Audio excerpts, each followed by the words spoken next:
네, 반갑습니다. 이번에 세례를 받게 되심을 축하하고 축복합니다. 저는 이번에 여러분들의 세례 문답 교육을 담당하게 된 김영기 부목사입니다.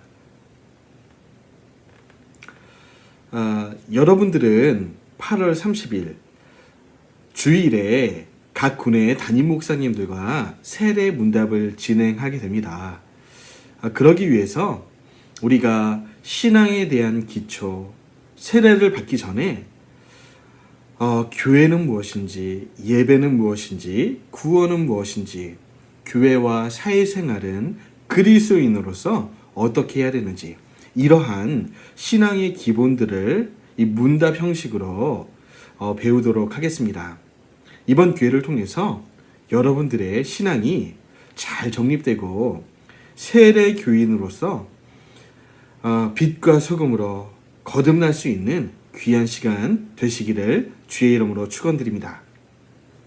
꽤 긴 시간이 되겠습니다. 그래서 이 남은 3주 정도의 시간 동안 꼭 한 번에 듣지 않으셔도 되고요. 이어서 끊고 들어도 되니까요. 집중해서 저를 따라와 주시길 바랍니다. 특별히 이 세례 문답 교육을 하는 이 PPT, 이 내용들은 유인물로 또 이 온라인으로 이 문서를 드리도록 하겠습니다. 펴놓으시고 밑줄 그어 가시면서 필기하시면서 그렇게 진행하시면 되겠습니다. 그리고 이 8월 30일 담임 목사님들과 이 최종 문답을 하실 때는 또 나눠드리는 이 성구를 쓰는 그런 숙제, 미션이 있습니다. 그렇기 때문에 나눠드린 우리가 이 배워온 이 성구들을 잘 묵상하시고 리마인드 하시고 다시 적어서 그렇게 제출하시면서 그렇게 나아갔으면 좋겠습니다. 그러니까 문답 받기 전에 이 교육 영상을 수료하시고 또 이 교육 영상 가운데 나왔던 이 많은 성구들을 쓰셔야 된다는 점 꼭 기억하시기 바랍니다. 이 교육이 어떤 짐이 아니라 정말 그동안 잘 이해하지 못했던 혹은 잘 배우고 싶었는데 기회가 없었던 너무나 기초적인 내용이지만 내가 놓치고 있었던 이런 점들을 잘 정리할 수 있는 시간이다. 그렇게 생각하시면 좋겠습니다. 지금부터 저를 따라오시죠. 옆에 보시는 대로 이 세례 문답 교육은 1번부터 4번 큰 주제로 진행이 될 것입니다. 1번은 교회와 예배, 2번은 인간과 죄, 3번은 기쁜 소식, 복음과 신앙에 대해서, 그리고 마지막으로 네 번째 가정과 사회. 그러니까 이 신앙의 이론과 실천을 어떻게 조화시킬 것인가, 내가 받은 구원과 내가 그리스도와 연합한 이 세례받은 이 하나님의 자녀로서 어떻게 살아가야 되는지 그 이론과 실천에 대해서 정말 잘 이해할 수 있는 시간이 되실 것입니다. 기대해 주시고 따라오시죠. 여러분, 교회 출석한 지 얼마나 되셨습니까? 제가 이렇게 질문하면 여러분, 제가 이제 직접 보진 못하지만 여러분이 영상을 보시면서 대답하시면 되겠습니다. 자, 2번 교회에 나오게 된 동기는 무엇입니까? 여러분 어떤 동기로 나오셨나요? 각자의 삶의 자리에서 하나님이 부르신 방법은 다 다를 것입니다. 모태신앙으로 부모님을 따라서 오신 분도 있을 거고 주변 이웃의 지인들의 전도로 오시게 된 계기들이 다 있으실 것입니다. 여러분, 교회는 어떤 조직 공동체입니까? 답은요, 이 노란색 이 답을 여러분들이 대답을 하시면 되겠습니다. 하나님의 부르심을 받아 그리스도를 믿는 사람들의 공동체로서 그리스도가 머리가 되시고 신자들은 그 머리의 지체가 되며 성령의 다스리신 가운데 있는 거룩한 공동체, 이 공동체가 교회입니다. 여러분이 다른 방식으로 교회를 이해하고 있었다면 이 잘못된 이해들이 있었다면 교정하시고 이 교회란 부르심을 받은 그리스도를 믿는 사람들의 공동체다. 그리고 단순히 평등적인 관계가 아니라 그리스도께서 머리가 되시고 우리는 그 지체가 된 이 성령의 다스리신 가운데 있는 거룩한 공동체다. 기억하시기 바랍니다. 이게 내용이 많기 때문에 정말 더 자세히 설명드리지 못하고 여러분이 답을 하면 그것에 대해서 간단하게 설명드리는 방식으로 가겠습니다.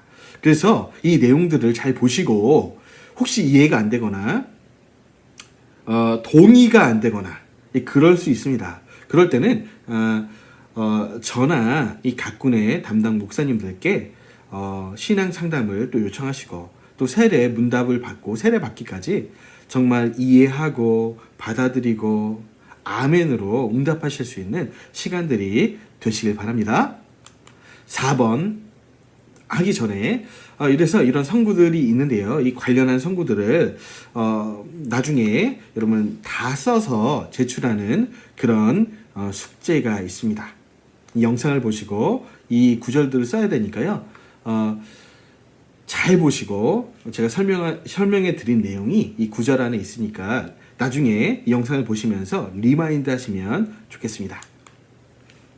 자, 4번입니다. 교회의 목적은 무엇입니까? 답해 보시죠. 사람들을 불러 구원받게 하며 하나님의 나라를 확장하기 위하여 예배, 선교, 교육, 교제, 봉사의 일을 하는 것입니다. 교회의 목적이 되겠습니다. 사도행전 2장 44절에서 47절까지 나와 있죠. 자, 5번입니다. 교회에서 지키는 주일 낮 예배, 주일 저녁 예배, 수요 기도회, 구역 예배 등 기타 교회 집회에 잘 참석하고 있습니까?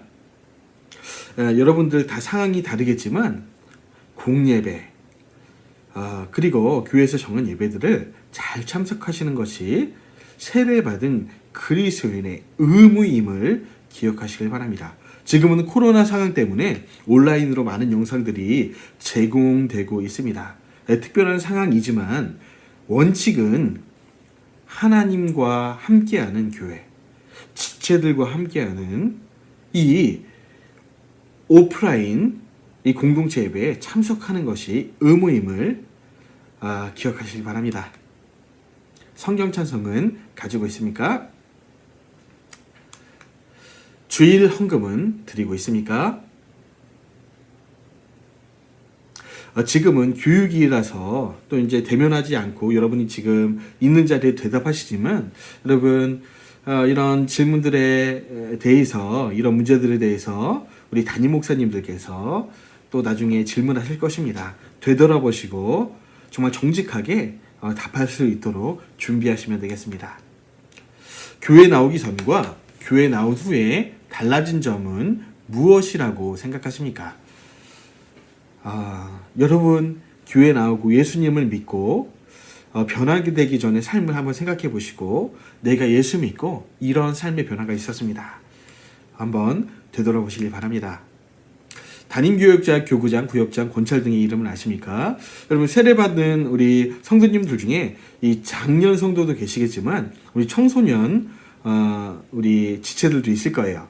여러분 그래서 기초적인 거죠. 내가 섬기고 있는 담임 목사님 그리고 담당 목사님 혹은 교구장, 구역장 나를 가르치는 선생님 누구신지 잘 알고 이 섬김에 대해서 감사를 표할 수 있는 시간 되었으면 좋겠습니다.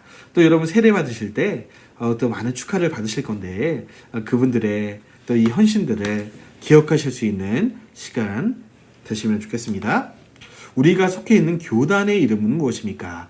여러분 지금 저희는 육해공군 본부교회를 섬기고 있습니다. 육해공군 본부교회는 군 복음화를 위해서 세워진 초교파 교단이라고 보시면 되겠습니다. 각 정규 교단의 이 군인 목사님들께서 가르치시지만 어느 한 특정 교파에 속한 공동체는 아니고 초교파지만 성경적이며 정말 바른 교파 임을 정말 대한민국에서 가장 올바른 교육을 받고 계시다 라고 생각하셔도 되지 않을까 생각이 듭니다. 11번 다른 성도들처럼 나도 신앙이 빨리 성장하고 싶고 좋은 성도로서 칭찬받는 신앙생활을 하고 싶은데 가장 먼저 해야 할 일은 무엇입니까? 예수 믿고 성장하기 위해서는요. 한번 답해 보시죠. 시작. 주일 예배에 빠지지 않고 참석하며 성경을 매일 읽고 기도하며 구역 예배 등에 참석하여 성도와 교제를 열심히 하는 것. 이것이 구원받은 자의 삶의 표징입니다. 예수를 믿으면 예수를 믿는 다른 지체들과 교제하고 싶은 거죠. 그럴 때 말씀을 함께 배워가며 먼저 자는 자들에게 이 교육을 받고 그 사랑을 받고 그리스도의 사랑을 나누는 것, 성장의 가장 큰 일이라는 것 기억하시기 바랍니다. 기도는 누구에게 하는 것입니까? 너무 쉽지만 중요한 것입니다. 예수님의 이름으로 하나님께 하는 것입니다. 예수님의 이름으로 기도드립니다 라는 것은 예수님의 이름으로 하나님께 기도할 때 이 기도가 응답되고 상달된다. 예수님께서 명하신 일인 것이죠. 꼭 기억하시기 바랍니다. 요한복음 16장 23절에 이 증거 선구입니다. 읽어보시고 나중에 써오시면 되겠습니다. 기도는 어떻게 하는 것입니까? 읽어보시죠. 시작. 진실한 마음으로 하나님의 음성에 귀를 기울이면서 하나님을 찬양하고 자기의 죄를 고백하고 받은 은혜에 감사하고 소원을 아뢰고 형제와 이웃을 위하여 간구하는 것입니다.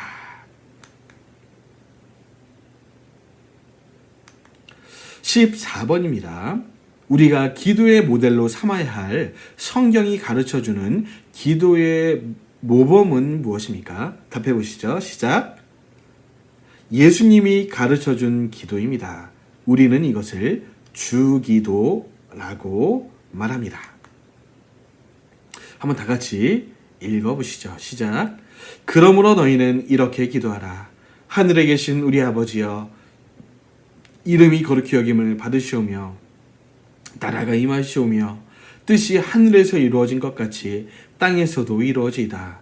오늘 우리에게 일용할 양식을 주시옵고 우리가 우리에게 죄 지은 자를 사하여 준 것 같이 우리 죄를 사하여 주옵시고 우리를 시험에 들게 하지 마옵시고 다만 악에서 구하시옵소서. 나라와 권세와 영광이 아버지께 영원히 있사옵나이다.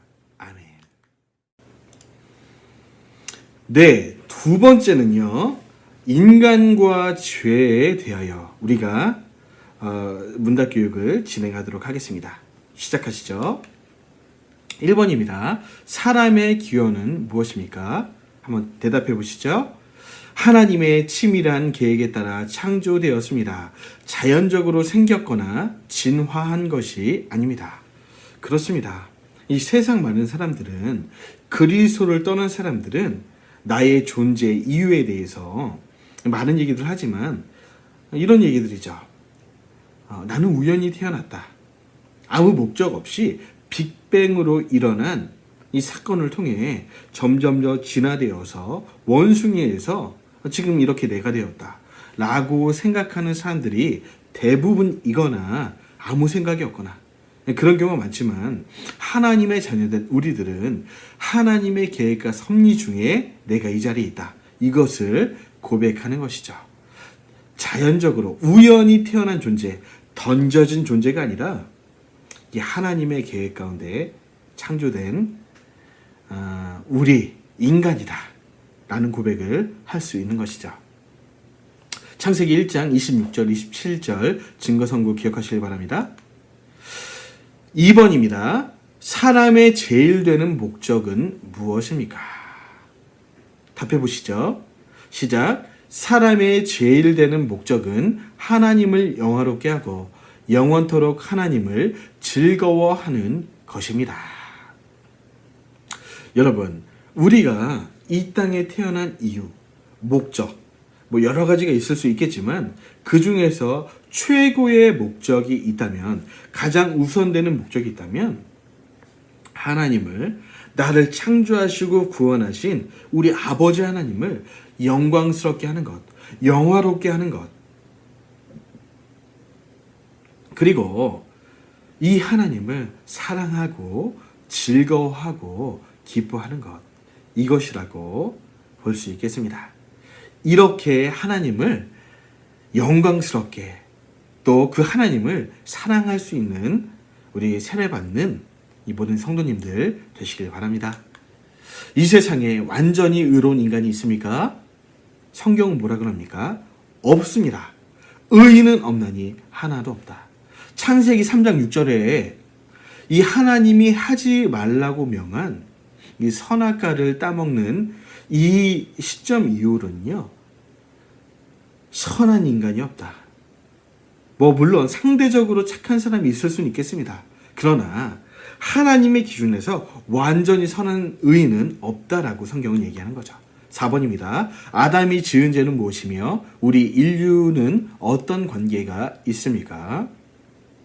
답해 보시죠. 우리는 이것을 원죄라고 합니다. 그리고 모든 사람은 태어날 때부터 이 원죄를 가지고 태어납니다.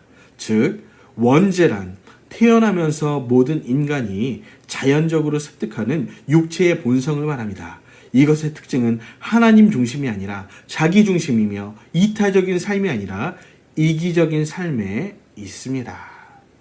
아까 말씀드린 이 원죄의 근원인 선악과를 따먹는 사건 이후로는 우리 인간에게 원죄가 들어왔고 이 원죄에서 벗어날 수 있는 인간은 없습니다. 그렇기 때문에 우리가 태어난 모든 사람들은 아기 때부터 그 원죄의 속성이 보이기 시작하는 거죠. 하나님 중심이 아니라 자기 중심, 이웃을 사랑하는 것이 아니라 나를 먼저 사랑하는 이 자기 중심적인 이 죄가 우리 안에 내재되어 있다. 원죄가 있다. 5번입니다. 그러면 자범죄란 무엇입니까? 답해 보시죠. 시작. 원죄로 인하여 생긴 이기적인 자아사랑과 세상사랑의 성향으로 말미암아 날마다 짓는 온갖 죄를 가르치는데, 이러한 범죄는 개인적인 죄와 사회적, 정치적, 경제적, 문화적인 구조 악을 만들어낸다.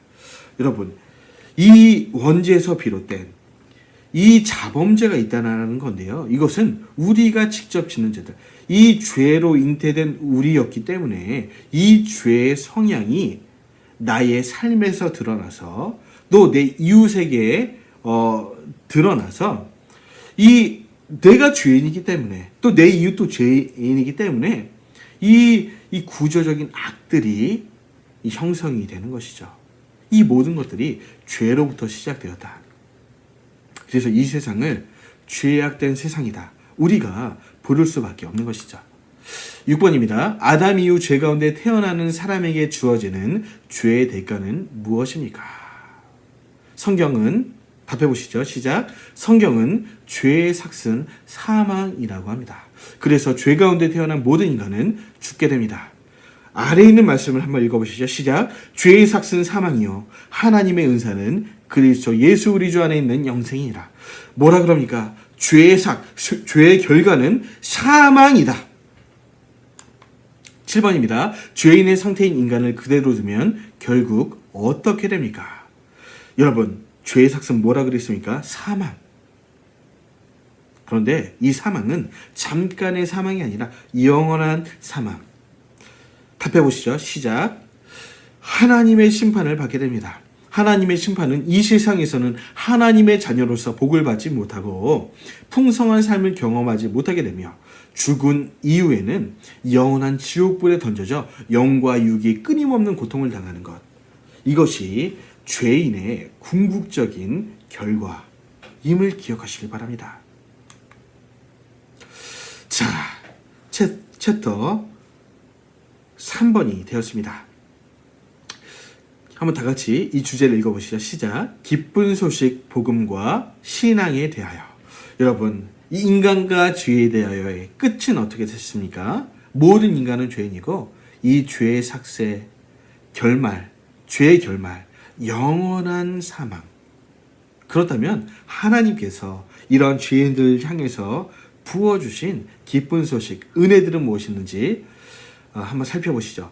이번 문항은 꽤 많이 있습니다. 여러분 집중하셔서 따라오시면 좋겠습니다. 1번입니다. 인간이 하나님의 심판을 면제받고 죄의 용서를 받아 하나님과의 관계가 회복될 수 있는 길은 없는 것입니까? 답해 보시죠. 시작. 있습니다. 하나님이 우리에게 허락하신 예수 그리스도의 복음을 받아들여 믿음으로 고백하는 것입니다. 죄로 멸망하게 될 우리들을 향해서 하나님이 내민 손이 있는데, 내민 구원의 동아줄이 있는데 그것이 예수 그리스도의 복음이다. 관련 선구들, 증거 선구들 보시길 바라고 나중에 써오시길 바랍니다. 2번입니다. 그러면 하나님이 인간에게 주신 복음이란 무엇입니까? 답해 보시죠. 시작. 복음이란 온 세상을 위한 기쁜 소식인데 이것은 하나님께서 그의 외아들 예수 그리스도를 이 땅에 보내셔서 우리가 지은 죄의 값을 대신 치르게 하심으로 우리를 죄에서 영원히 구원해 주시고 하나님의 자녀가 되게 해주시는 것입니다. 우리가 읽은 그대로입니다. 기쁜 소식, 하나님의 외아들 예수님이 이 죄와 사망의 이 문제를 해결하실 수 있는 분이다. 그 방법은 죄의 값을 예수님이 대신 십자가에서 치러주신 것입니다. 이 십자가로 말미암아 우리가 하나님께 갈 수 있는 사다리가 놓여진 것이죠. 원래는 마귀의 자녀로 속한 우리였는데 하나님의 자녀로 이동할 수 있게 하신 것, 이것이 복음의 가장 궁극적인 메시지입니다.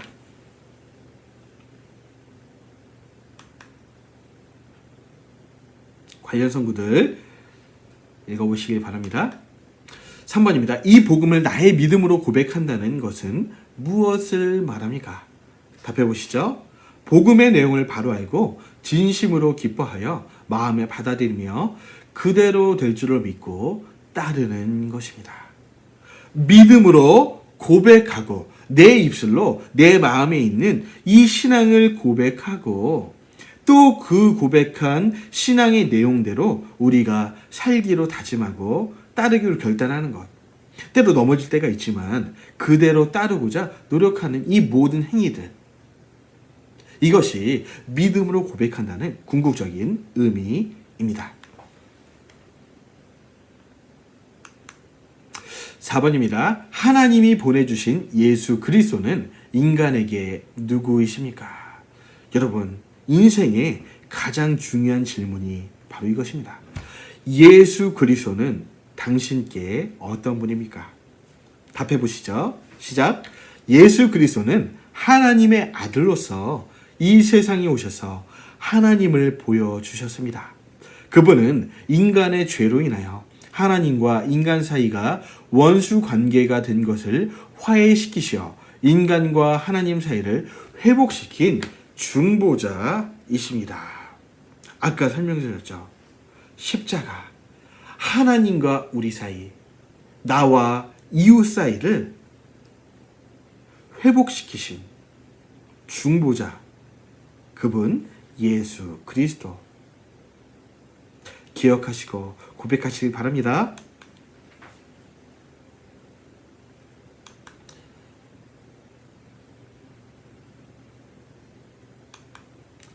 (5번입니다) 예수 그리스도는 이 세상에 계시면서 어떤 일을 하셨습니까? 답해 보시죠. 예수 그리스도가 이 세상에서 하신 일은 우리 죄를 대신하여 고난과 형벌을 받으시고 십자가에 죽으시어 사흘 만에 부활하심으로 우리가 죄에서 완전히 용서받고 영생을 얻는 구원의 길을 여셨습니다.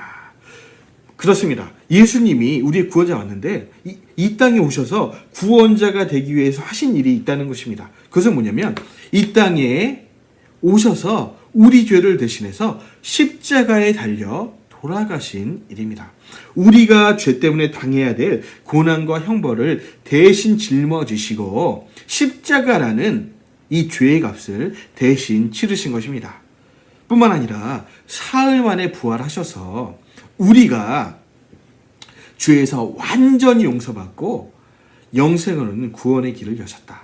부활이 없다면, 단지 죽으시기만 했다면 구원주가 될 수 없지만, 십자가에서 죄의 값을 대신 지고 죽으시고 이 죄의 값을 치르신 그분이 의에 대하여는 다시 살아나시기 때문에 우리의 구원자가 되셨다. 예수님이 하신 일입니다. 근거 선구들 나눠드린 유인물에 있으니까 간단하게 눈으로 보시고 넘어가겠습니다. 6번입니다. 왜 오직 예수 그리스도만이 하나님과 인간 사이에서 중보자가 될 수 있습니까? 답해 보시죠. 그는 하늘에서 내려오신 유일한 인간으로서 인간의 모든 죄를 짊어질 수 있는 자격을 갖추신 분이십니다. 그분은 완전한 인간인 동시에 완전한 하나님으로서 인간의 모든 문제를 경험하셨으나 죄는 없으신 분이기 때문이다. 여러분, 예수님이 우리와 똑같은 인간이기만 했다면 그분도 똑같은 죄인이기 때문에 그분이 돌아가신다고 해서 우리의 죄를 대신 질 수는 없는 거죠. 제가 우리 자녀를 사랑하지만 우리 자녀가 구원받기 위해서 내가 죽는다고 해서 우리 자녀가 구원받을 수 없습니다. 나와 자녀의 죄. 그러니까 저도 죄인이고 내 자녀도 죄인이기 때문이죠. 그런데 우리 예수님은 죄가 없으신 분이었다. 계속해서 읽으시죠. 시작. 그분은 만물의 으뜸이시기 때문에 그분만이 인간의 모든 죄를 짊어질 수 있는 자격을 갖추신 분이십니다. 죄를 지은 인간은 어느 누구도 다른 사람의 죄를 대신 짊어질 수는 없습니다. 설명드렸습니다.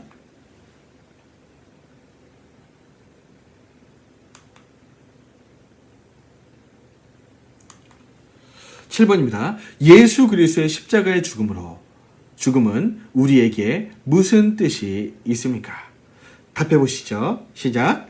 하나님께서 그의 아들 예수 그리스도를 십자가에 죽게 하심으로 인류의 죄에 대해서 공평한 유죄의 판결과 형벌을 내리셨고 우리를 대신하여 죄의 값을 지불하게 하셨습니다.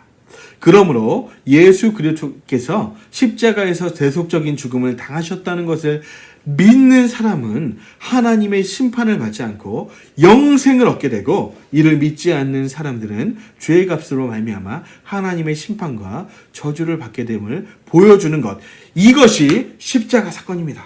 어떤 사람에게는, 믿는 자들에게는, 저와 여러분에게는 구원이지만 믿지 않는 자들에게는 죄와 심판.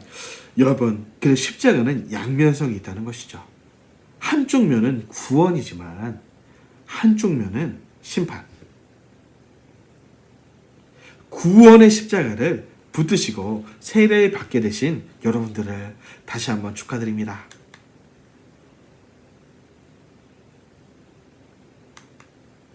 8번입니다. 예수 그리스도께서 십자가에 죽으셔서 장세 지난 후에 어떻게 되셨습니까? 설명드렸죠. 3일 만에 죽음에서 부활하신 부활의 주.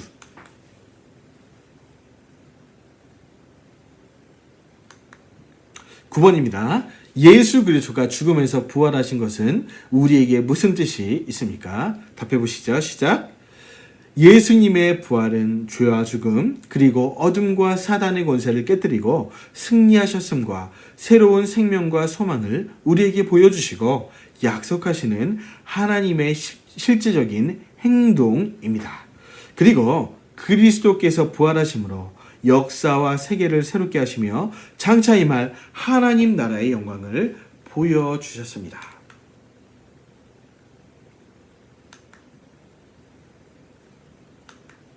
10번입니다. 부활하신 예수님이 하늘에 오르시어 전능하신 아버지 하나님 우편에 앉아 계시다가 거기로부터 살아있는 자와 죽은 자를 심판하러 오십니다. 라고 했는데 이것은 무슨 뜻이 있습니까? 답해 보시죠. 시작. 예수님은 부활하신 후 하늘로 승천하셔서 성령을 통하여 교회를 통치하시며 장차 인류의 심판을 위하여 하늘로부터 다시 오실 것을 뜻하는 것입니다. 여러분, 하늘에 오르셔 전능하신 하나님 아버지 우편에 앉아 계신다. 이것은 성령을 통하여 교회를 통치하신다는 얘기고요. 거기로부터 살아있는 자와 죽은 자를 심판하러 오신다. 여러분, 하늘 보좌, 하나님 보좌 우편에 지금은 계신 우리 예수님께서 언젠가 하나님의 때에 이 땅에 다시 오사 초림하신 예수님은 우리를 구원하시는 어린 양으로 오셨지만 다시 오실 그리스도 예수님은 이 땅을 심판하실 심판의 주로 임하게 된다는 거죠. 여러분, 그래서 그리스도의 재림도 양면이 있습니다. 저와 여러분, 다시 오실 주를 기다리며 하루하루를 살아가는 저와 여러분들에게는 구원의 재림이지만 이 땅에서 하나님도 없이 그렇게 복음을 거부하며 살던 사람들에게는 심판의 재림이 되는 것이죠. 이것이 바로 재림의 양면성이라는 것입니다.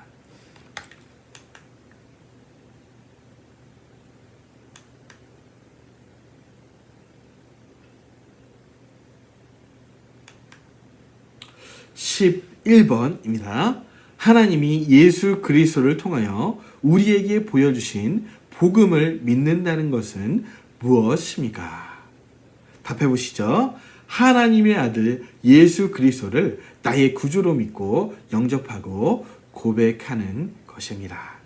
아까 설명을 드렸지만 다시 한번 예수님을 구주로 고백하시고 세례 받을 때까지 이 믿음을 더욱더 지키시고 또 그렇게 기대하시고 준비하실 수 있었으면 좋겠습니다.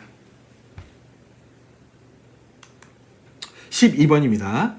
믿음은 어떤 은혜의 통로를 통하여 우리 안에 일어나게 됩니까? 답해 보시죠. 시작.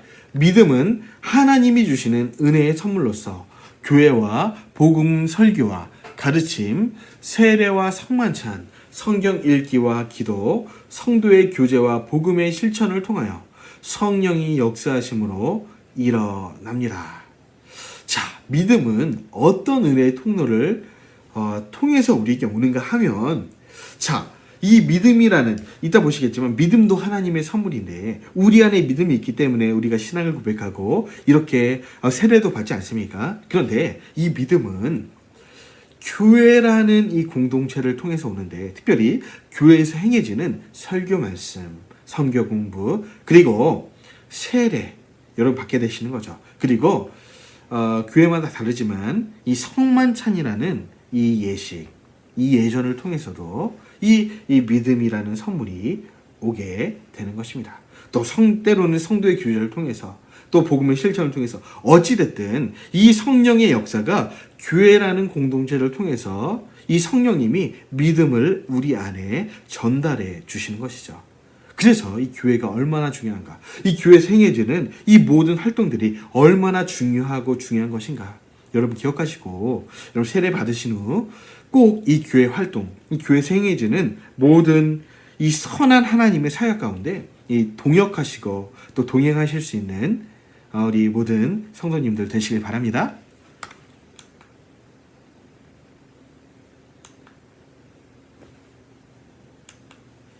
(13번입니다) 그러면 구원이란 무엇입니까? 복음에 대한 설명과 비슷하죠. 답해 보시죠. 시작.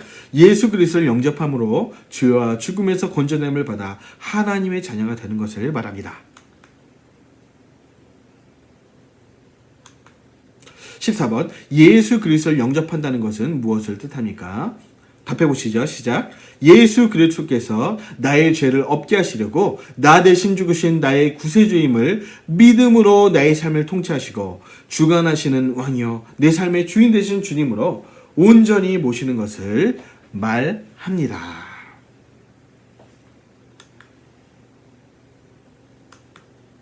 15번입니다. 우리가 예수 그리스도를 나의 구원자로 영접하게 될 때에 내 안에서 어떤 일이 일어나게 됩니까? 한번 답해 보시죠. 시작. 중생, 거듭남의 경험을 통하여 하나님의 자녀가 됩니다. 여러분, 이 사건, 예수 그리스도를 나의 구원자로 영접하는 그 순간 중생이라는, 다른 말로 거듭남이라는 성령의 역사가 경험이 우리 삶에 임하게 되는 것이죠. 이 중생할 사람만이 내가 하나님의 자녀가 되었다 고백할 수 있습니다. 여러분, 중생하셨습니까? 거듭나셨습니까? 믿음으로 이 모든 복음의 사실, 이 구원의 소식을 선포하고 나타내실 수 있겠습니까? 중생하신 줄 믿습니다. 그래서 이 고백을 통해서 우리가 세례를 받을 수 있는 거죠. 16번, 중생이란 무엇입니까? 답해 보시죠. 옛사람은 예수 그리스도와 함께 죽고 이제는 예수 그리스도의 생명을 받아 새 사람이 되어서 새 생활을 하는 것을 말합니다. 예수 믿기 전에는 옛사람, 예수 믿은 후에는 새 사람. 여러분, 우리의 육체는 똑같습니다. 그런데 우리 안에 중생이 일어나게 되면 그리스도와 연합을 하게 돼서 이제 그리스도께서 좋아하시는 것을 우리가 좋아하게 되고 그리스도께서 싫어하시는 것을 싫어하게 됩니다.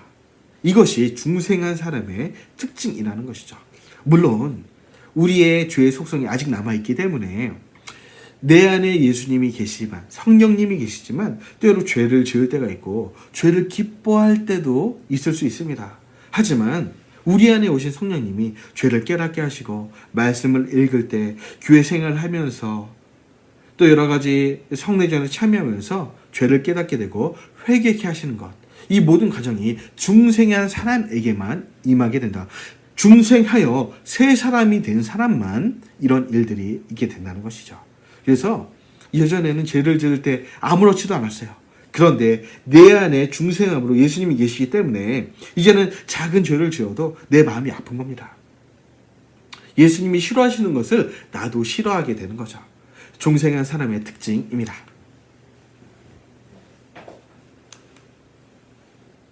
중요한 질문입니다. 17번, 당신이 죄에서 구원받았다는 확신이 있습니까?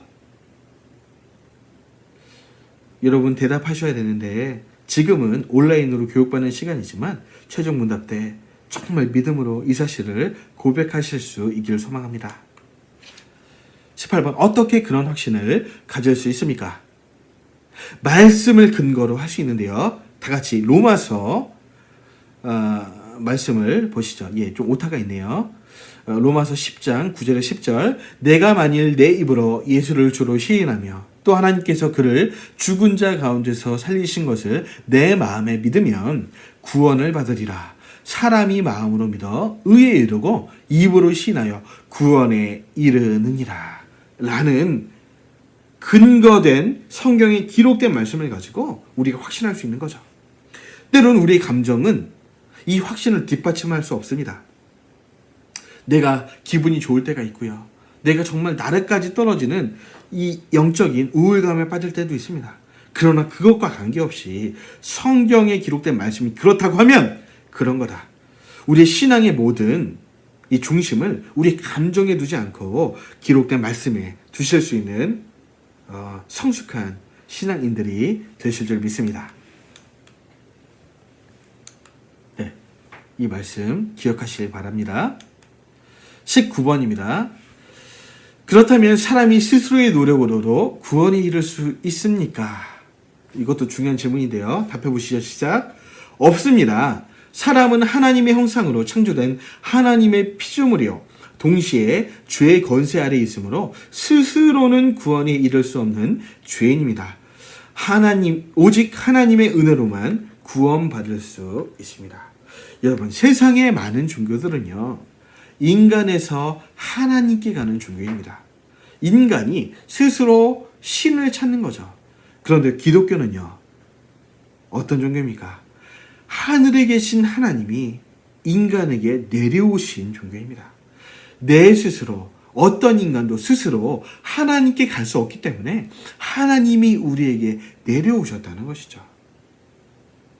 어떤 고행과 어떤 선행으로도 우리의 어떠한 행위로도 구원에 이를 수 없다. 이것이 기독교 신앙의 출발점입니다. 여러분은 어떤 의의를 가지고 계십니까? 우리가 어떤 의로움을 가지고 있든지 여러분 이것은 누더기와 같습니다. 그리스도의 의에 대비해 보면 우리의 의로움은 아무것도 아니라는 것이죠. 그리스도의 완전한 의만이 우리의 모든 죄를 해결할 수 있다.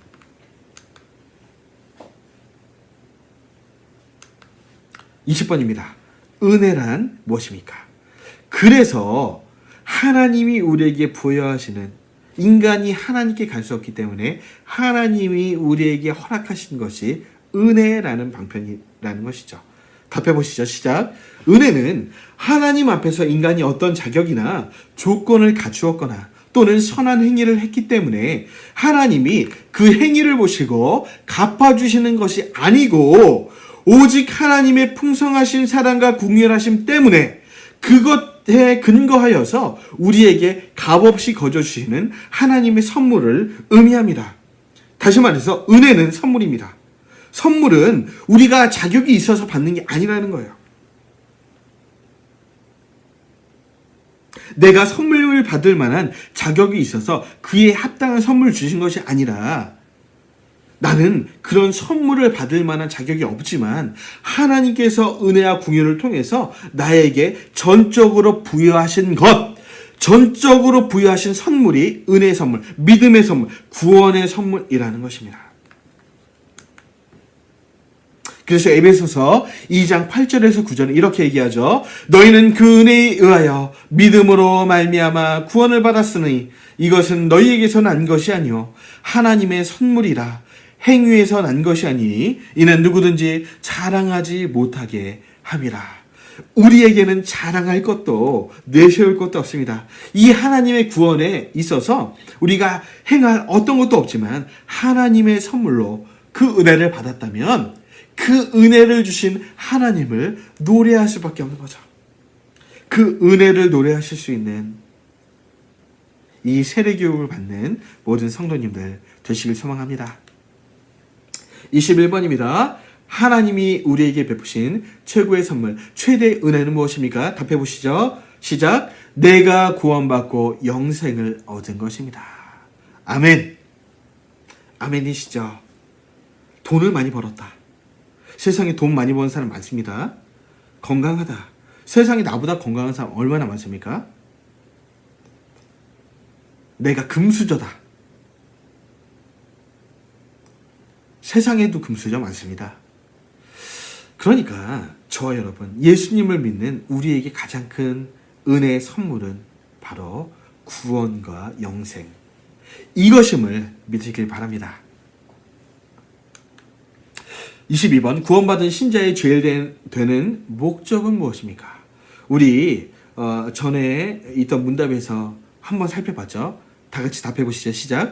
구원받은 신자의 제일되는 목적은 하나님을 영화롭게 하고 영원토록 하나님을 즐거워하는 것입니다. 이것은 전에 설명드렸기 때문에 넘어가겠습니다. 근거 구절, 증거 선고를 보시고요. 23번, 그러면 우리가 어떻게 하나님을 영화롭게 할 수 있습니까? 답해 보시죠. 시작. 하나님의 뜻에 순종함으로 그를 영광스럽게 할 수 있습니다. 이제 예수 믿고 구원을 받은 성도라면 하나님의 뜻, 즉 기록된 말씀에 순종함으로써 그 계명을 지키기로 결단하고 노력함으로써 이 하나님의 기쁨이 되고 하나님을 영광스럽게 할 수 있는 거죠. 그렇기 때문에 이 하나님을 기쁘시게 하고 영광스럽게 할 수 있는 방법이 무엇인지 이 말씀을 늘 상고하고 이 말씀 안에 거하는 것이 무엇보다 중요하다는 점 기억하시고 이 말씀을 손에서 떼지 마시길 바랍니다. 아멘. 24번, 우리가 어떻게 하나님의 뜻을 알 수 있겠습니까? 답해 보시죠. 시작. 하나님의 말씀인 성경을 통해서만 알 수 있습니다. 기록된 신구약 66권의 이 말씀을 통해서만 하나님이 어떤 분이신지, 하나님을 어떻게 하시면 기쁘게 할 수 있는지, 우리가 어떤 삶을 살아야 될지, 이 모든 인생의 해답이 이 기록된 성경에 있다. 사람의 말을 듣지 마시고 하나님의 말씀에 창념하실 수 있기를 소망합니다. 증거 선고를 보시고요. 25번입니다. 은혜와 성령의 사역은 어떤 관계가 있습니까? 성령께서는 우리의 마음을 감동하게 함으로 죄를 고백하게 하시고 예수 그리스도를 구원자로 영접하게 하심으로 은혜에 이르게 합니다. 이 모든 과정, 구원의 모든 과정, 내가 예수를 믿기로 결단하는 것, 그 믿음의 선물을 받아들이는 이 중심에는 성령님의 역할이 있다. 그분께서 우리의 마음을 감동하셨다. 이 세상에 예수님을 믿게 된 모든 사람들의 공통점이 있다면 성령님께서 그 마음을 감동하셨다는 것입니다. 지금 이 영상을 듣는 이 세례 받으시는 이 주의 성도님들도 그 마음에 성령님이 계셔서 감동하신 줄 믿습니다. 아멘. 26번, 성령님은 그럼 어떤 분이십니까? 답해보시죠. 시작. 성령님은 성부 하나님과 성자 예수님처럼 고유한 특성과 기능을 가지신 주님이시며 성부와 성자와 동등하게 예배를 받으시기에 합당하신 제3위 하나님이십니다. 성부 하나님, 성자 예수님, 성령 하나님. 아멘. 아멘. 그렇다면 27번, 성령은 어떤 일을 하십니까? 답해보시죠. 시작. 성령께서는 성부 하나님과 더불어 천지를 창조하셨으며 성자 예수님과 더불어 구원의 길을 여셨고 오순절 성령 강림을 통해 교회를 세우셨으며 교회와 성도를 지키는 보혜사의 역할을 하십니다. 이 좋은 성령님, 늘 우리 마음에 계십니다. 이 성령님의 다양한 역할은 정말 많은데 이 문답을 통해서는 자세하게 더 설명을 드릴 수는 없고 이 정도로만 이 성령의 역할을 공부하셔도 될 것 같습니다.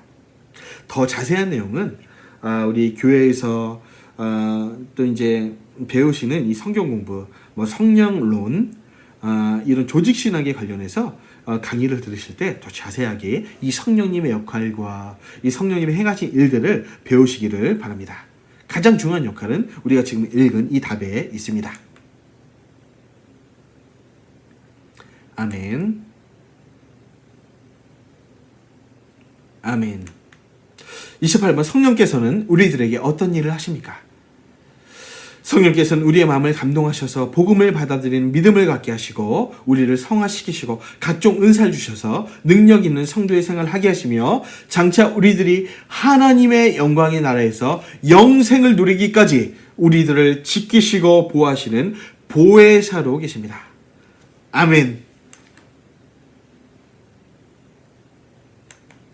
29번, 하나님은 어떤 분이십니까? 인간과 우주의 모든 만물을 창조하시고 창조하신 것들을 친히 섭리하시며 주관하시고 이끄시는 오직 한 분이신 사랑의 하나님이십니다. 하나님은 영이시기에 육신의 눈에 보이지는 않지만 우리가 구하는 모든 곳에 계시고 이 세상에서 일어나는 모든 것을 알고 계십니다. 전지전능 무소부지하신 하나님, 그리고 자신의 뜻에 따라 모든 것을 할 수 있는 살아계신 능력의 하나님, 이분이 우리의 아버지, 하나님 아버지. 세례받은 우리 저와 여러분들은 하나님을, 이런 하나님을 아버지라 부를 수 있는 특권이 있는 것이죠. 아멘. 30번, 하나님은 세상과 인간을 어떻게 창조하셨습니까? 자, 이제 성부 하나님에 대해서 지금 배워가고 있는데요. 답해보시죠. 시작. 하나님은 세상을 아무것도 없는 무에서 말씀으로 만물을 창조하셨습니다. 빛이 있으라 하시니 빛이 생기는 것이죠. 말씀으로 만물을 창조하셨고, 그리고 인간은 만드실 때는 남자와 여자로 만드시되 다른 동물에 없는 하나님의 형상을 따라 만드셨고, 하나님의 생기를 불어넣어서 하나님과 교제할 수 있는 영적인 인간으로 만들었습니다. 동물과 사람의 다른 점이 무엇입니까? 인간에게는 하나님의 형상이 있다라는 것이죠. 하나님의 생기가 우리 안에 오는 순간 우리는 하나님과 비슷한, 하나님은 아니지만 하나님의 형상을 가진 특별한 피조물로 우리를 창조하셨다.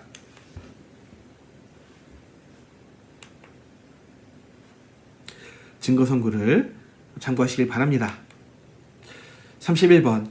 사람이 하나님을 알 수 있는 방법은 그럼 무엇입니까? 답해 보시죠. 시작. 첫째로 성경을 통해서, 둘째로 예수 그리스도를 통해서, 셋째로 자연과 역사를 통해서, 넷째로 인간의 양심과 믿음을 통해서 알 수 있습니다. 이 중에서 가장 확실하고 분명하게 알 수 있는 길은 성경에 기록된 예수 그리스도를 통해서입니다. 아멘.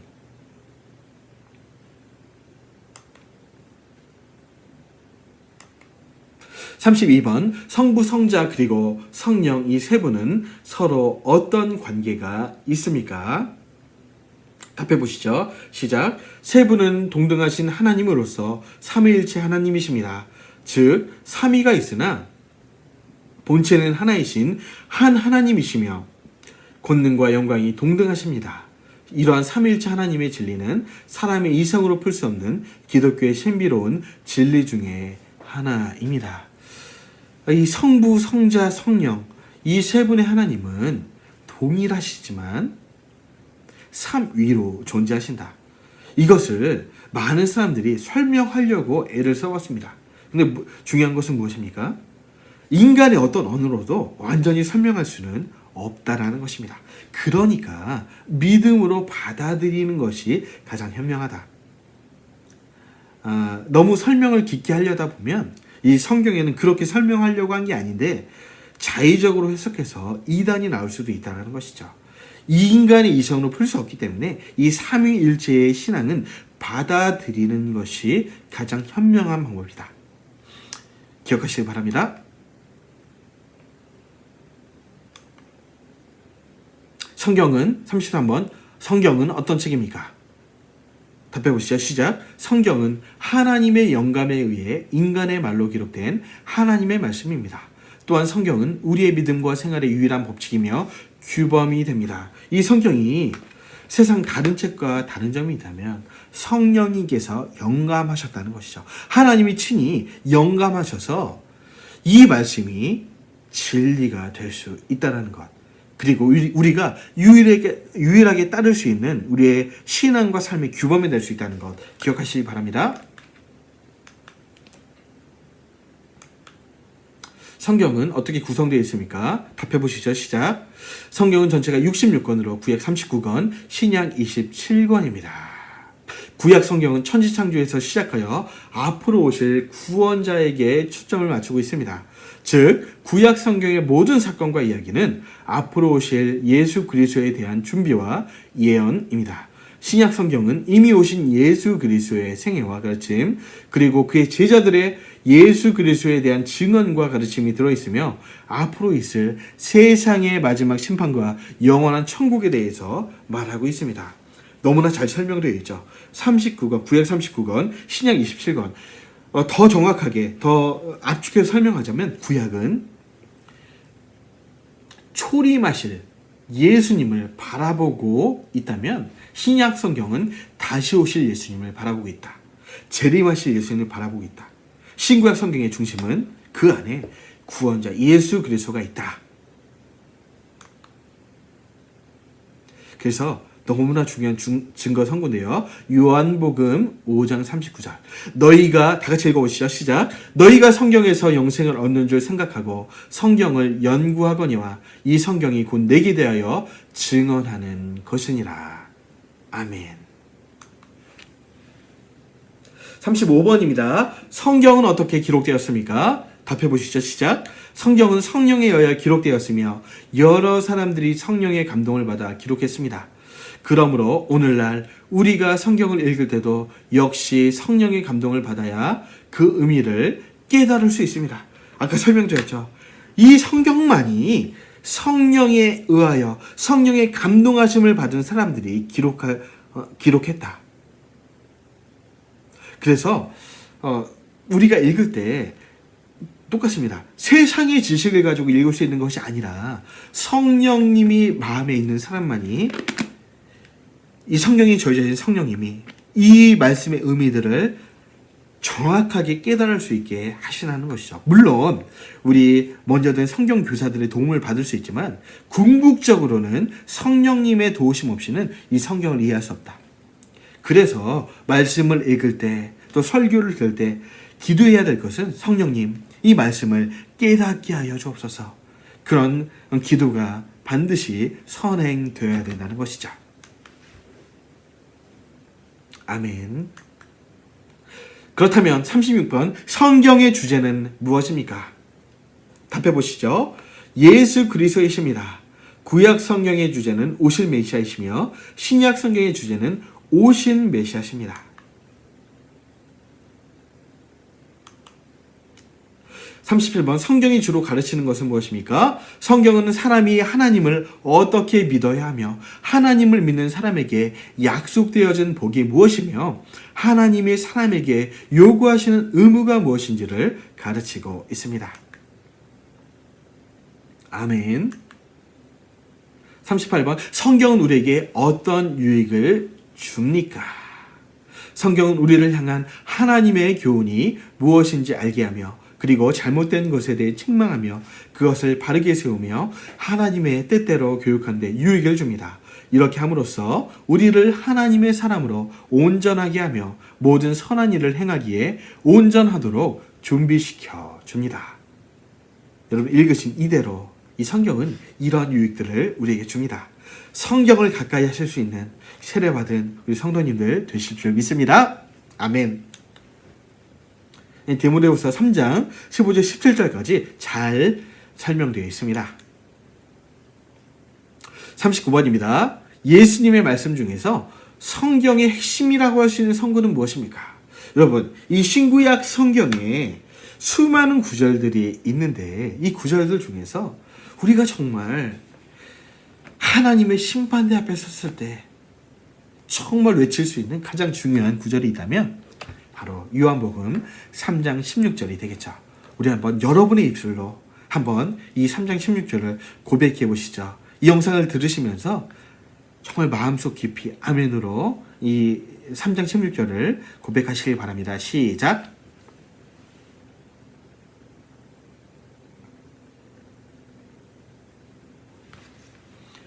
아멘. 아멘.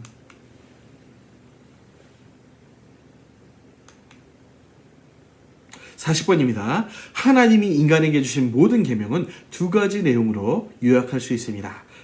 그것은 무엇입니까? 답해 보시죠. 첫째는 마음과 목숨과 뜻을 다하여 하나님을 사랑하는 것이고 둘째는 내 이웃을 내 자신같이 사랑하라는 것입니다.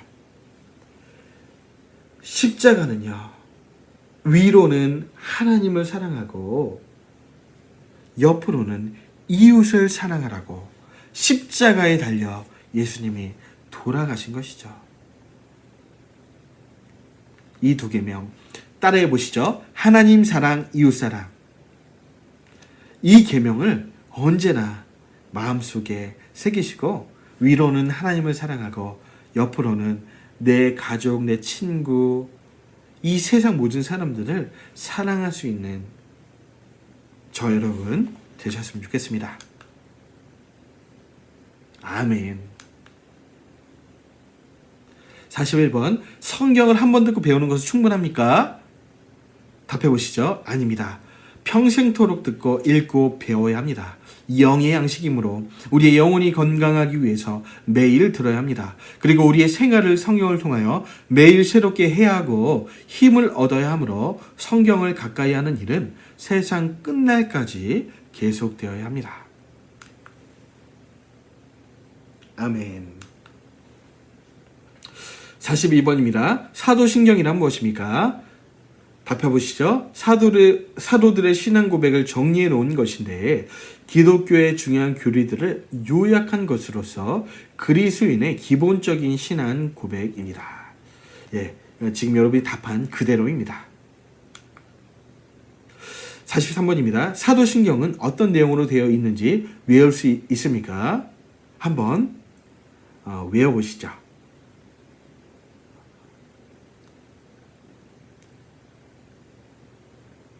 세례를 받으려고 하는 사람들이라면 사도신경과 주기도문은 우리 인생의 신앙 고백으로 언제나 외울 수 있어야 합니다. 혹시 이제 세례를 받아야 되는데 아직도 헷갈리시는 분이 있다면 지금 3주간의 시간이 남아 있습니다. 꼭 외우시길 바랍니다. 네, 그러면 챕터 4 가정과 사회에 대하여 우리 배워보도록 하시죠. 1번입니다. 가족이 모두 신앙생활을 하고 있습니까? 하시는 분도 있으실 거고 혹은 뭐 자녀나 아니면 부모님이 신앙생활을 안 하실 수 있습니다.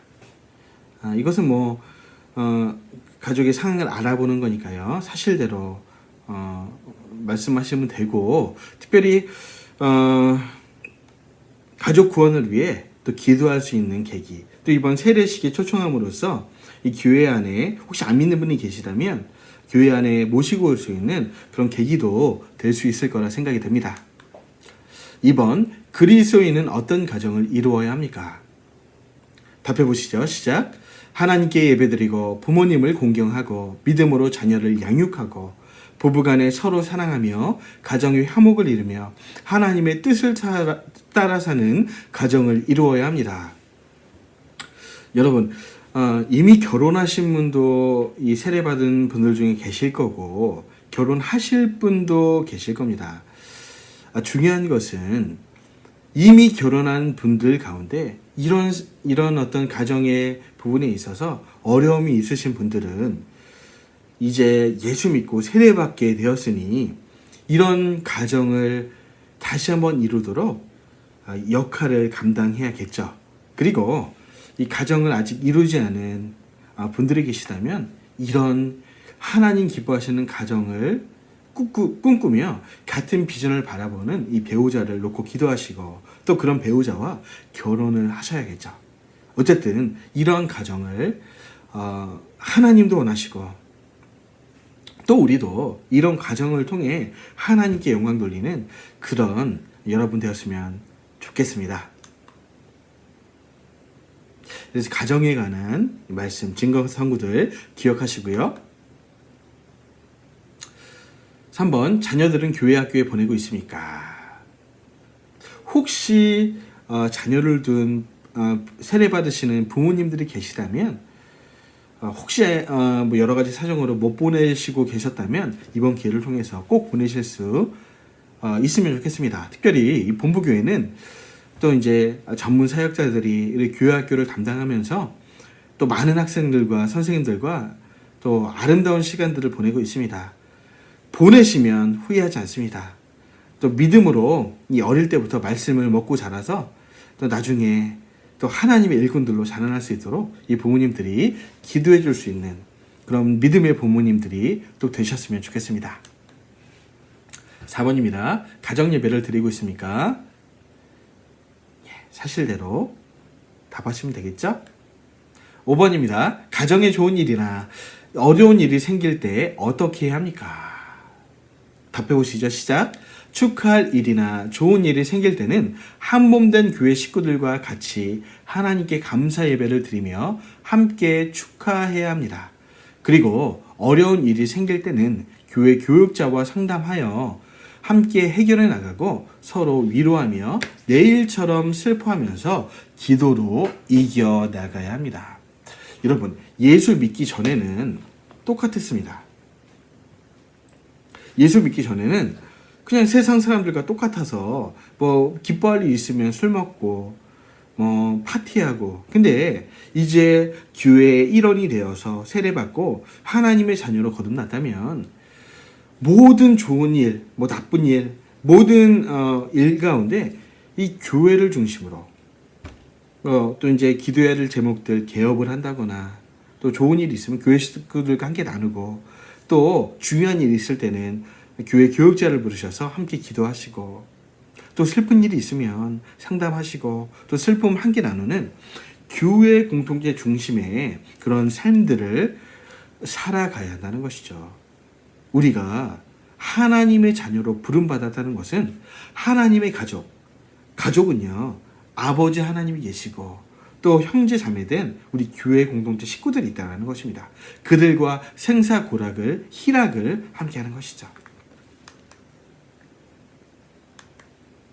6번입니다. 결혼이나 장례 등 경조사는 어떻게 해야 합니까? 같은 의미에서 이렇게 해야 되죠. 답해 보시죠. 시작. 교회에 알려 교회의 도움을 받고 세상의 풍습에 따르지 말고 성경의 내용에 맞게 예식과 모든 일들을 행해야 합니다. 우리가 기독교를 선택하고 또 하나님의 자녀가 되었다면 이 교회의 예식들, 그 절차들을 잘 지키시고 장례나 결혼식, 또 목사님을 모시고 그렇게 예배나 장례를 집례할 수 있도록 그렇게 진행을 하시는 것이 그리스도인의 삶의 모습 중에 또 하나입니다. 잘 따라오실 거라 믿습니다. 그래서 로마서 12장 2절에는 이렇게 말씀하고 있는 거예요. 세상과는 구별되라.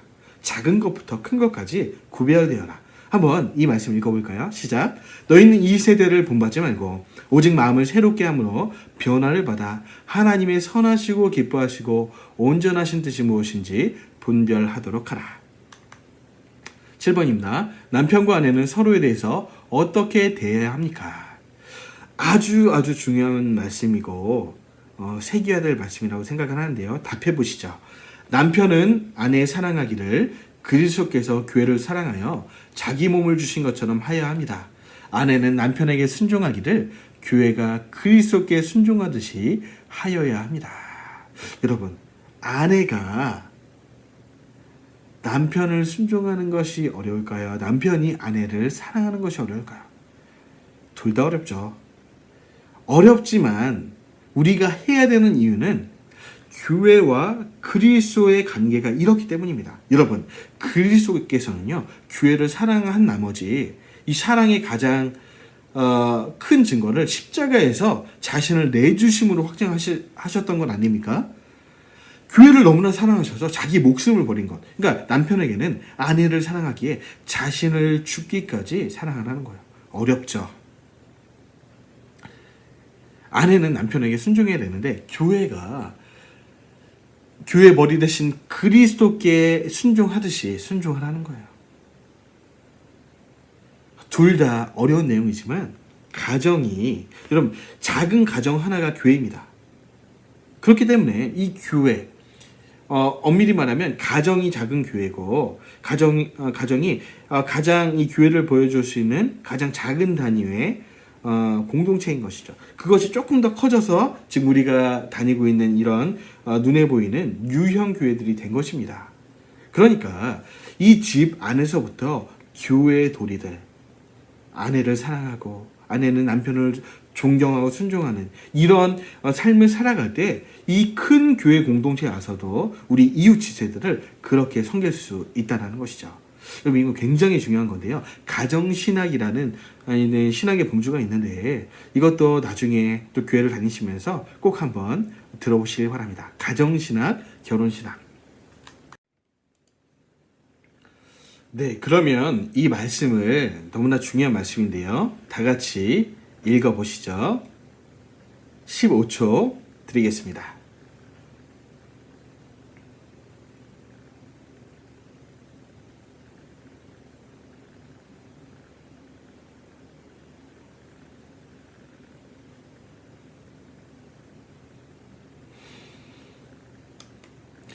네, 8번입니다. 부모와 자녀들은 서로 어떻게 대해야 합니까?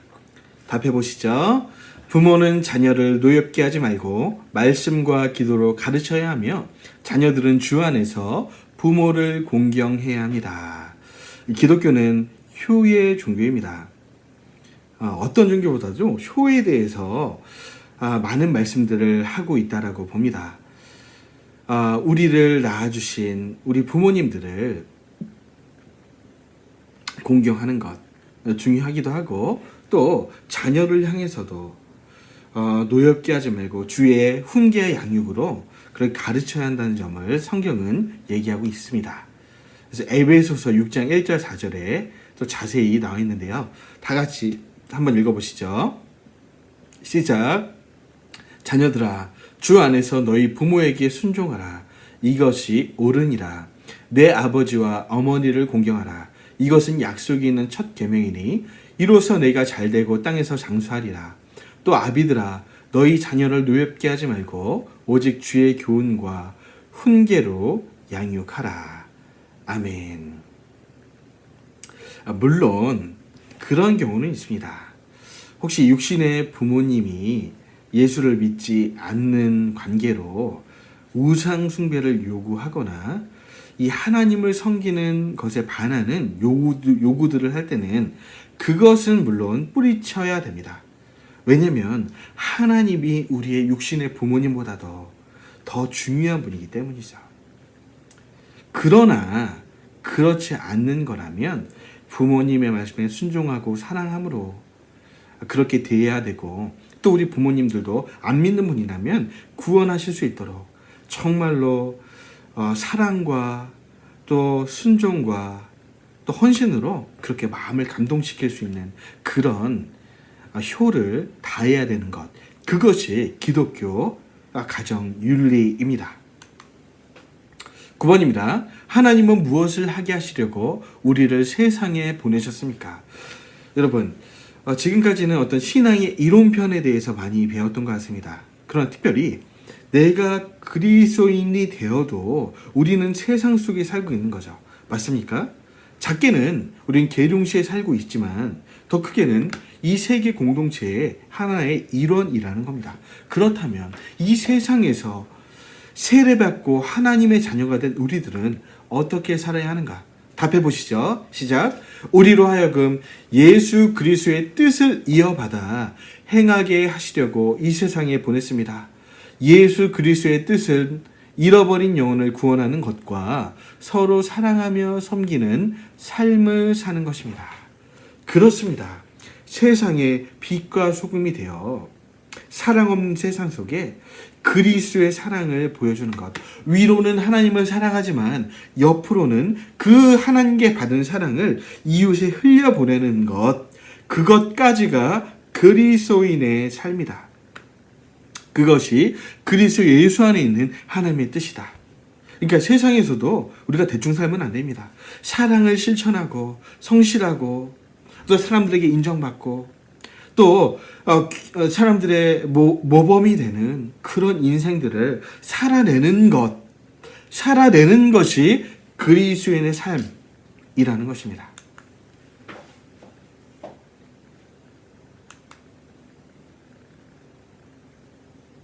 아멘.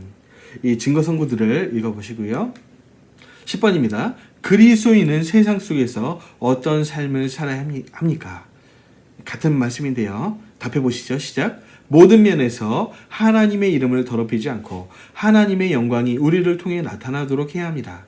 우리는 세상에서 빛과 소금이요 그리스도의 편지와 향기입니다. 그리고 언제 어디서나 그리스도를 증거하는 삶을 살아야 합니다. 아멘. 아멘. 11번. 이웃에 대해서 어떻게 해야 합니까? 설명드렸죠? 답해 보시죠. 이웃을 내 자신처럼 사랑하고 아끼며 협력해야 합니다. 마태복음 22장 39절 또 한번 같이 읽어보시죠. 둘째도 그와 같으니 내 이웃을 내 자신같이 사랑하라 하셨으니. 아멘. 그렇다면 12번입니다. 국가에 대해서 어떻게 합니까? 답해 보시죠. 우리는 선량한 국민으로서 국가에 대한 의무를 다하며 국가의 안녕과 질서와 번영은 하나님께 달려있음을 믿고 쉬지 말고 국가를 위해 기도해야 합니다. 그래요. 특별히 이 본부교회 이 세례 받으시는 분들은 때로는 군인 본인일 수도 있고 군인의 배우자일 수도 있고 군인의 자녀일 수도 있습니다. 여러분, 특별히 이 본부교회를 오시다 보면 긴 종탑에 어떤 글자가 새겨져 있습니까? 하나님을 위하여, 나라를 위하여. 그러니까 우리는 내가 태어난 국가에 대한 의무도 이 그리스도인의 의무에 포함되어 있다는 거죠. 나라를 위해서 기도하고 이 나라가 평안하도록 또 하나님의 나라가 되도록 그렇게 기도하는 것, 그것이 우리의 그리스도인의 의무에 포함되어 있다. 뿐만 아니라 이 국가가 명하는 모든 법과 질서를 잘 지키고 국가의 안녕과 질서와 번영을 위해서 일하는 것. 물론 그런 건 있습니다. 국가가 하나님을 섬기는 신앙을 박해하는 부분들에 있어서는 대항이라는 표현은 그렇고 국가보다는 하나님이 크신 분 맞죠? 맞습니까? 그렇다면 국가냐 하나님이냐, 정말 이런 선택의 기록에 왔을 때는 하나님을 선택해야 되는 이런 부분은 있지만, 근본적으로는 이 국가에서 이 국가를 위해서 기도하고 또 국가를 위해서 그렇게 일하는 것, 너무나 중요한 그리스도인의 의무다. 그래서 로마서 13장 1절에서 7절까지 잘 나와 있는데요. 한번 읽어보시기 바랍니다.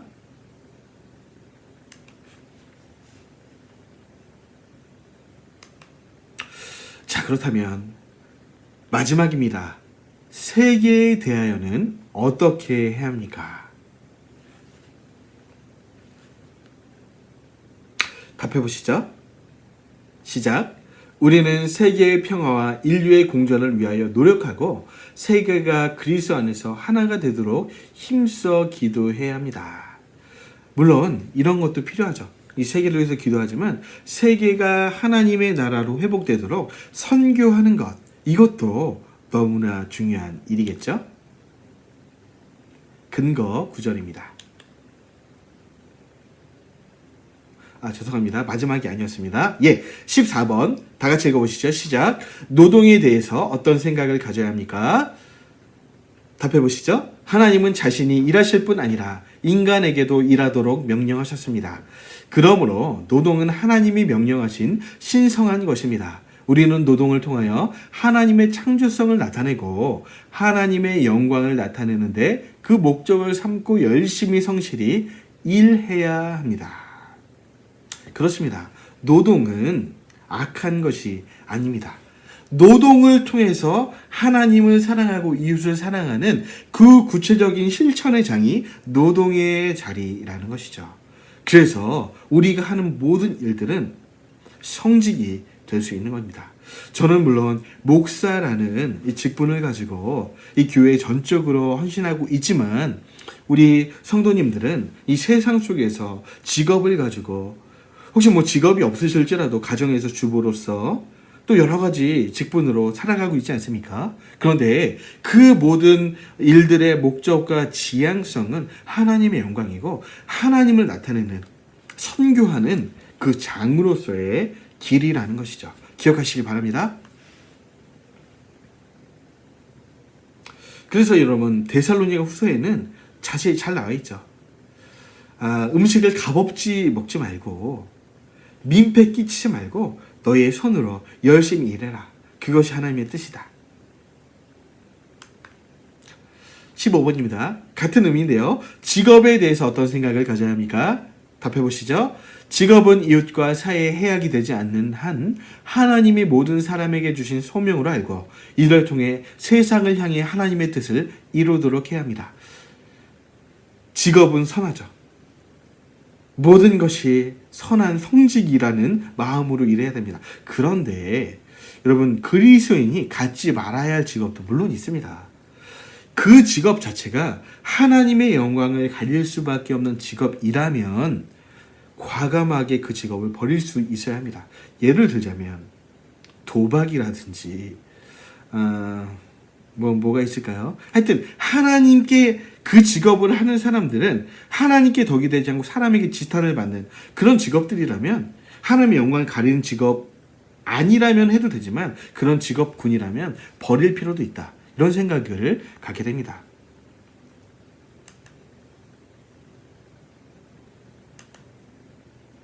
16번입니다. 성경이 가르친 물질과는 어떠합니까? 답해보시죠. 물질은 인간이 얻은 것이 아니라 하나님이 주신 것입니다. 인간이 열심히 노력해서 얻은 것일지라도 그것은 하나님이 주신 건강과 지혜와 물질을 가지고 얻어진 것입니다. 그러므로 물질은 내 욕심을 채우기 위해서 사용할 것이 아니라 하나님의 선한 일을 위해 사용하는 청지기적인 사명감을 가지고 바르게 사용해야 합니다. 그렇습니다. 이 물질은요, 하나님이 우리 손에 맡기신 거라는 거죠. 그 사명, 그러니까 다시 말해서 이 물질은 사명이라는 겁니다. 내 마음대로 쓰라고 주신 것이 아니기 때문에 하나님이 원하는 곳에 흘려보내는 것, 그것이 바른 물질관. 벌 때도 바르게 벌어야 되고 쓸 때도 바르게 써야 된다는 겁니다. 그렇기 때문에 이 정당한 물질관은 예수님을 믿고 하나님의 자녀가 된 다음에 또 바로 우리가 인지하고 훈련해야 될 좋은 신앙 훈련의 장입니다. 쉽지 않은, 특별히 이 자본주의 사회에서 이 물질을 하나님의 뜻에 맞게 벌고 쓰는 것이 쉬운 것은 아니지만 쉽지 않다고 안 해서는 안 됩니다.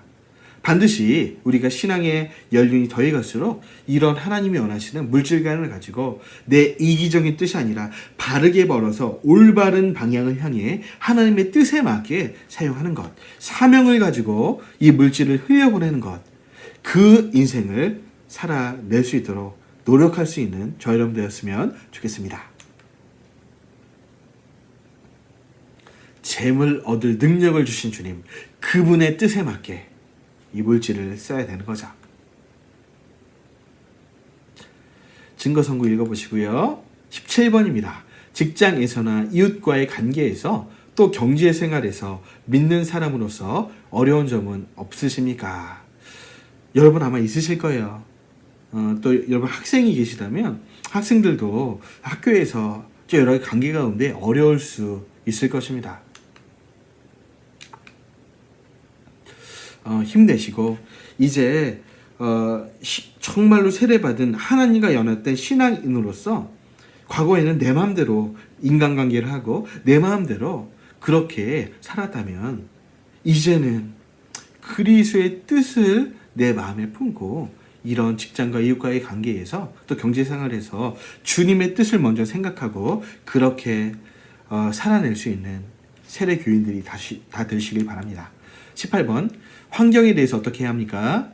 답해 보시죠. 하나님은 만물을 창조하시고 인간에게 모든 것을 위임하셨습니다. 하나님의 대리자로서 하나님의 뜻에 맞게 잘 관리하며 보호하고 다스려야 합니다. 이 아래에도 같은 내용인데요.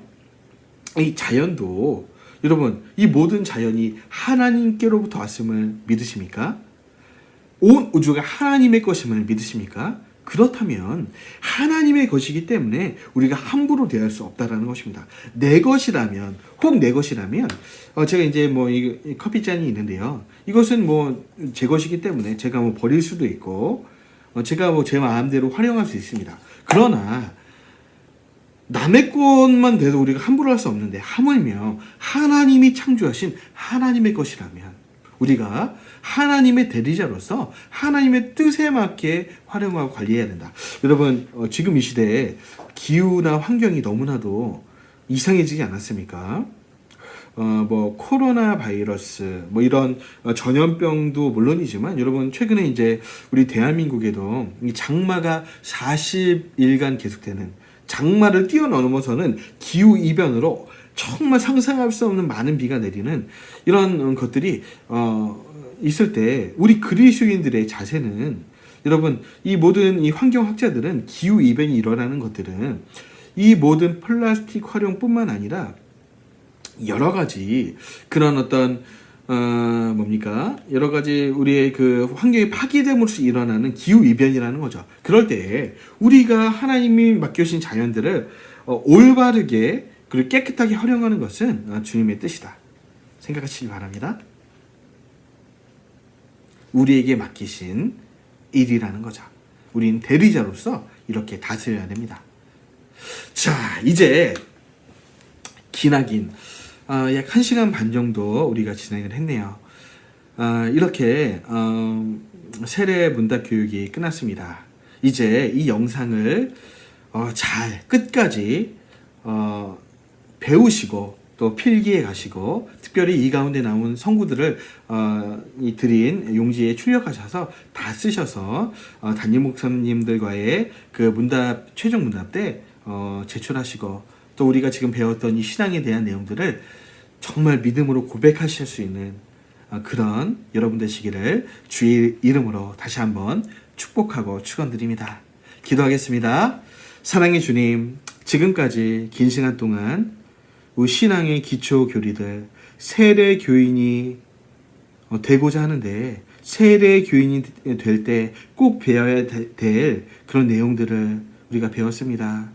배운 이 신앙의 기초들이 주님 다시 오실 때까지 하나님을 만날 때까지 우리 심장에 새겨지게 하시고 흔들리지 아니하고 우리가 신앙생활을 해나갈 수 있도록 우리 사랑하신 주의 성도님들을 눈동자같이 지켜 주옵소서. 특별히 세례받는 그날까지 가정과 모든 직장 가운데 평안을 주셔서 이제 거듭난 하나님의 자녀로서 빛과 소금의 인생을 교회에서 직장에서 가정에서 살아낼 수 있는 주의 군사들이 되게 하여 주옵소서.